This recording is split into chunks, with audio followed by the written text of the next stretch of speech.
Private కాలేజీలకు fee బకాయింపులు చెల్లింపులకు రాష్ట్ర ప్రభుత్వం అంగీకారం తెలిపింది. వెంటనే 600 కోట్లు విడుదల చేసేందుకు ఒప్పుకుంది. దీంతో బంద్ విరమిస్తున్నట్లు ప్రైవేట్ ప్రొఫెషనల్ కాలేజ్ మేనేజ్మెంట్లు ప్రకటించాయి.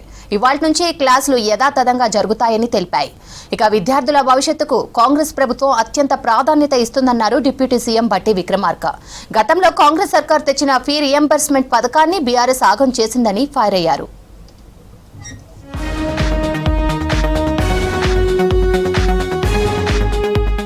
రాష్ట్రంలోని ప్రైవేటు ప్రొఫెషనల్ కాలేజీల యాజమాన్యాలతో ప్రభుత్వం జరిపిన చర్చలు సఫలమయ్యాయి.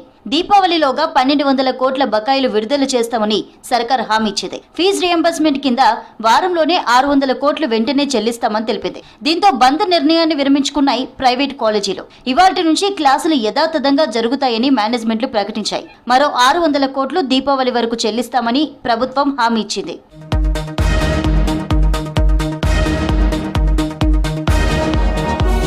హైదరాబాద్ ప్రజాభవన్లో డిప్యూటీ సీఎం బట్టి విక్రమార్క, మంత్రులు ఉత్తమ్, శ్రీధర్ బాబు ప్రైవేటు ప్రొఫెషనల్ కాలేజీల యాజమాన్యాలతో చర్చలు జరిపారు. 4 ఏళ్లుగా రావాల్సిన ఫీజు రియంబర్స్మెంట్ బకాయిలు రిలీజ్ చేయాలని కోరారు మేనేజ్మెంట్ల ప్రతినిధులు. టోకెన్లు ఇచ్చిన డబ్బులు కూడా పెండింగ్లోనే ఉన్నాయని ఆవేదన వ్యక్తం చేశారు. దీంతో వెంటనే 600 కోట్లు రిలీజ్ చేయడానికి ప్రభుత్వం అంగీకరించింది.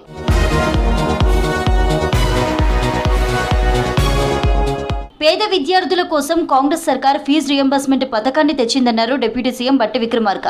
గత బీఆర్ఎస్ ప్రభుత్వం ఈ పథకాన్ని చిన్నాభిన్నం చేసిందని ఫైర్ అయ్యారు. భారమైన ఇబ్బందులున్నా ఫీజు రియంబర్స్మెంట్ చెల్లిస్తామని చెప్పారు. ప్రతి నెల కొన్ని డబ్బులు చెల్లిస్తామని, దీనికి కాలేజీ యాజమాన్యాలు సానుకూలంగా స్పందించాయన్నారు.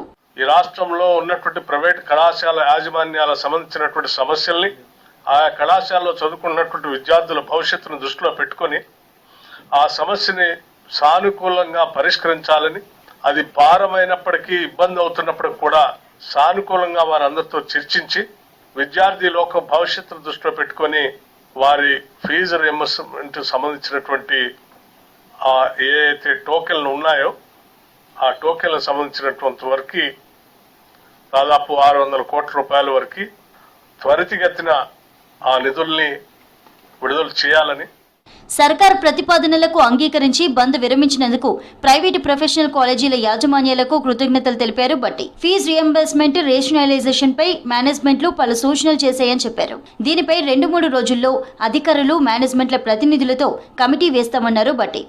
ఆ తర్వాత భవిష్యత్తులో కూడా మిగతా అటువంటి పెండింగ్ ఉన్నటువంటి వాటిని కూడా ప్రతి నెల ఎంతో కొంత స్ట్రీమ్ లైన్ చేయాలనేటువంటి ఆలోచనతోనే ఈనాడు ఈ రాష్ట్ర ప్రభుత్వం మంత్రివర్గ సభ్యులు, సహచరులు, ముఖ్యమంత్రి గారు అందరూ కూడా ఆలోచన చేసి ఈ నిర్ణయం చేసి ఈరోజు యాజమాన్యాలకు సంబంధించినటువంటి సంఘాలతో వారు కూడా సానుకూలంగా స్పందించి రాష్ట్ర ప్రభుత్వం చేస్తున్నటువంటి ఈ నిర్ణయాల్ని, ఆలోచనలు వాళ్ళు కూడా స్వాగతిస్తూ వారు ఇచ్చినటువంటి పిలుపుని, సమ్మెకు సంబంధించినటువంటి పిలుపుని విరమించడానికి ముందుకు వచ్చినందుకు వారికి కూడా నేను హృదయపూర్వకమైనటువంటి ధన్యవాదాలు, అభినందనలు తెలియజేస్తా ఉన్నాను. రాష్ట్ర ప్రభుత్వం విద్యకు అధిక ప్రాధాన్యత ఇస్తోందన్నారు బట్టి. పేద మధ్యతరగతి విద్యార్థులకు ఉన్నత విద్య అందించేందుకు కృషి చేస్తున్నట్లు చెప్పారు.